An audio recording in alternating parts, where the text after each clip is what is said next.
Middle east शांत होने का नाम नहीं ले रहा है। हाल ही में इजराइल और गाजा के बीच शांति समझौता हुआ है। दोनों देशों के बीच युद्ध के दौरान बनाए गए कैदियों की अदला बदली हो रही है। लेकिन इस बीच मध्य पूर्व से एक खबर आई है। इजराइल ने लेबनान पर एक बड़ा हमला किया है। IDF ने ये कार्रवाई की है। इस कार्रवाई में इजरायली सेना ने लेबनान के नागरिकों को अपना निशाना बनाया है। आइए समझते हैं क्या है पूरा मामला। दरअसल इजराइल ने दक्षिणी लेबनान पर कब्जा किया हुआ है। दोनों देशों के बीच हुए युद्ध विराम समझौते में इजराइल की सेना का दक्षिणी लेबनान से 60 दिन के भीतर हटना भी शर्त का हिस्सा था। लेकिन इजरायली सेना इसी क्षेत्र में तैनात है। इसी कड़ी में सोमवार को कुछ लेबनान नागरिक अपने घर वापस जाना चाहते थे। वो IDF के ऊपर हमलावर हो गए।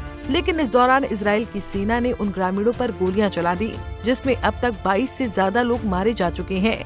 इसके अलावा 124 लोग घायल हो गए हैं।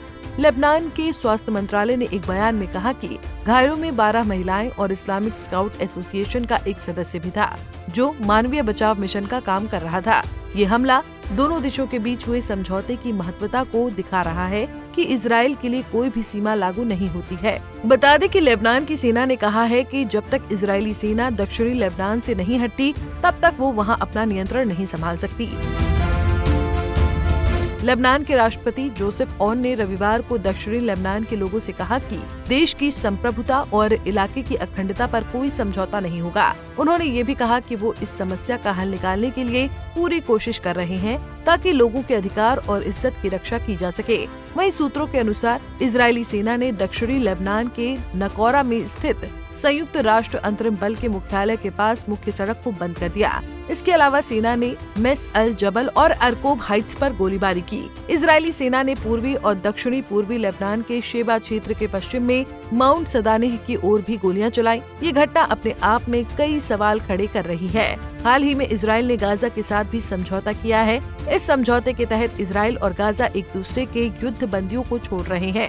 लेकिन इजराइल के लेबनान में हमले ने साफ कर दिया है कि इस तरह के समझौते इजराइल की शर्तों पर होंगे। गाजा और इजराइल के बीच शुरू हुए युद्ध ने मिडिल ईस्ट में एक नई लड़ाई छेड़ी।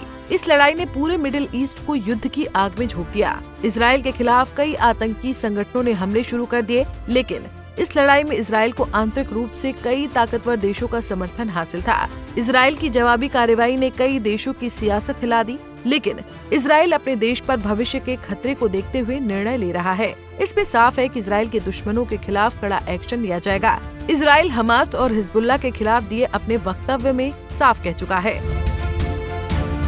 बहरहाल इजराइल ने लेबनान में हिजबुल्लाह के खिलाफ फिर एक बार अपने तेवर दिखा दिए हैं। इजराइल की कार्रवाई उसके देश के नागरिकों की सुरक्षा को सुनिश्चित करने के साथ इजराइल के विरोधियों को कड़ा संदेश देने की कोशिश है। आने वाले दिनों में इजराइल की इस कार्रवाई के खिलाफ उसके दुश्मन क्या एक्शन लेते हैं, इस पर सबकी नजर बनी रहेगी।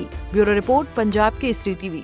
हमसे जुड़े रहने के लिए हमारे YouTube चैनल को सब्सक्राइब करें और नई वीडियो की नोटिफिकेशन के लिए बेल आइकॉन को दबाएं।